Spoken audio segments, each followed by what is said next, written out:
Hello, this is Mr. Long from Woodrow Wilson Middle School. I teach 7th grade U.S. History 2 and 8th grade Civics. Today I want to do a quick review of the Great Depression, which took place mostly during the 1930s. We're going to talk about the causes and the impacts of the Great Depression.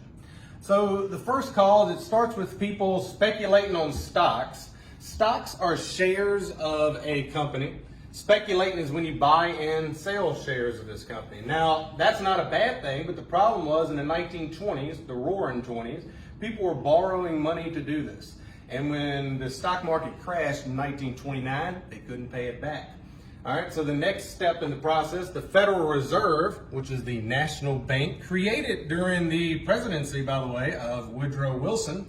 They were a relatively new institution, and their policies failed to prevent the collapse of the banking system which occurred. All right. The only thing that the federal government did prior to 1933 was they passed a bunch of tariffs. Tariffs are taxes on imported goods.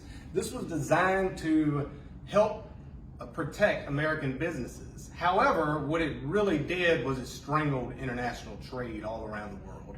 And then last but not least, there was a lot of consumer debt during the 1920s. Basically, people were buying products on payment plans, and then when the economy tanked, they were having a hard time paying those back. All right, so the impact of the Great Depression, right off the bat, a lot of banks and businesses failed. Once the stock market crashed, people ran to the banks to get their money out. All right, when the banks ran out of money, they fold up. When a business needs to borrow money, they go to a bank. If the banks aren't there, then they fold up as well. All right, that led to a large number of unemployment. In some places, it got as high actually as 30%, 25% unemployment all throughout the country. That means 1 out of every 4 American workers were without a job. When people don't have jobs, they have a hard time paying their bills, which leads to number 3. A lot of Americans were homeless and hungry. And of course, nobody during the Great Depression struggled more than farmers. In my class, we read a graphic novel about the Dust Bowl, which occurred right here on the Great Plains. But farmers all over America, especially down south, were struggling with low income levels during the Great Depression. Last but not least, the 5th impact is Franklin Roosevelt will become elected in 1932.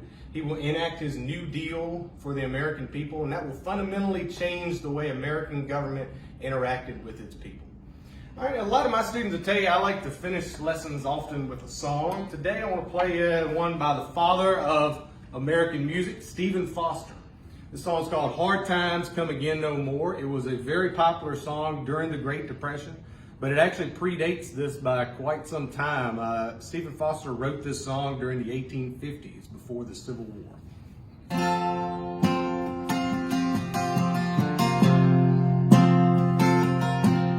Let us pause in his pleasures and count his many tears, while we all sung sorrow with the poor. There's a song that will linger inside my ear.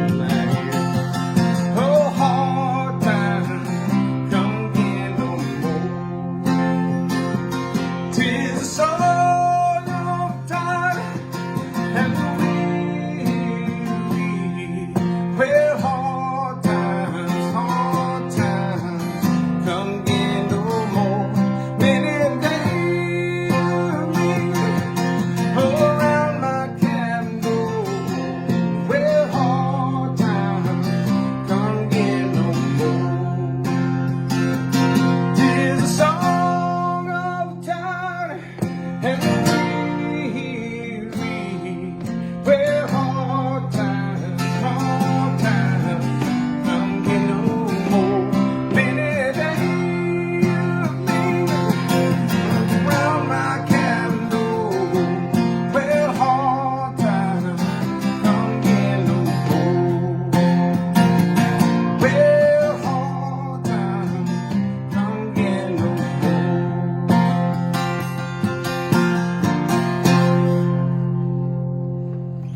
I really like that song. It kind of reminds us that America has been through hard times before, whether it's the Civil War, whether it's the Great Depression, or whether it's coronavirus. We often go through hard times, but we always get through it together. Now, today's lesson is not over. If you would like to go to my Moodle page, I have a collection of links set up for you for videos, crossword puzzles, games, quizzes, readings, all sorts of things.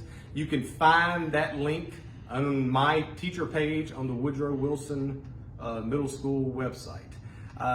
Just want to tell all my students I miss them, thinking of them. Hope we're back here soon, and go Presidents.